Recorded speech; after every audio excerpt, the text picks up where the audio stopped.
அஸ்ஸலாமு அலைக்கும் வரஹ்மத்துல்லாஹி வபரகாத்துஹு. நம்ம சின்ன பிள்ளையாக இருக்கக்கூடிய அந்த காலகட்டங்களில் பரமபதம் சொல்லிட்டு ஒரு விளையாட்டு, அதில் ஏணி இருக்கும், பாம்பு இருக்கும்.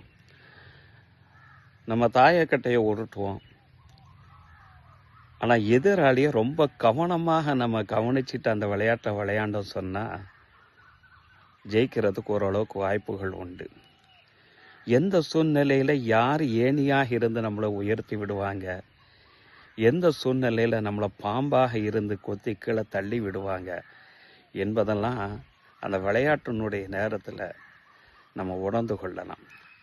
இதுதான் நம்மளுடைய வாழ்க்கையினுடைய தத்துவமும் கூட. நம்ம வாழக்கூடிய அந்த வாழ்க்கைங்கிறது ரொம்ப சுவாரஸ்யமானது. அதே நேரத்தில் நம்மளுடைய வாழ்க்கையில் எது நம்மளை உயர்த்தி விடுகிறது, நம்ம வாழ்க்கையை உயர்ந்ததற்கு பின்னால் எது நம்மளை பாம்பு போல் கொத்தி கீழே தள்ளி விடுகிறது என்பது ரொம்ப கவனிக்கக்கூடிய ஒரு விஷயம்.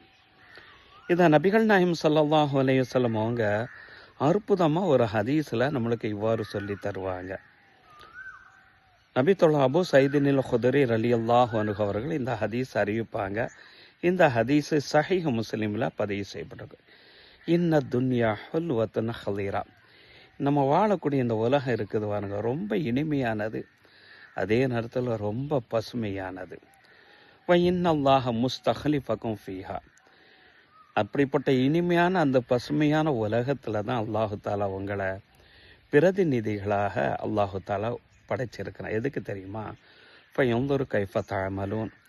இந்த இனிமையான சூழ்நிலையிலும் பசுமையான நிலையிலும் நீங்கள் எவ்வாறு செயல்படுகிறீர்கள் என்பதை பார்ப்பதற்காக, அதற்குண்டான கூலியை கொடுப்பதற்காகத்தான் இறைவன் உங்களை பிரதிநிதிகளாக படைச்சிருக்கிறான் என்று சொல்லிவிட்டு நபிகள் நாயகம் ஸல்லல்லாஹு அலைஹி வஸல்லம் சொல்கிறாங்க, இந்த வாழ்க்கையில் நீ ஜெயிக்கிறதாக இருந்தா ஃபத்தக்கு துன்யா, இந்த உலகத்தினுடைய விஷயத்தில் நீ பயந்து நடந்து கொள். எது உனக்கு போதுமோ, எது உனக்கு ஆகுமாக்கப்பட்டதோ அதை கொண்டு மட்டும் நீ பூர்த்தியாக்கிக்கொள்.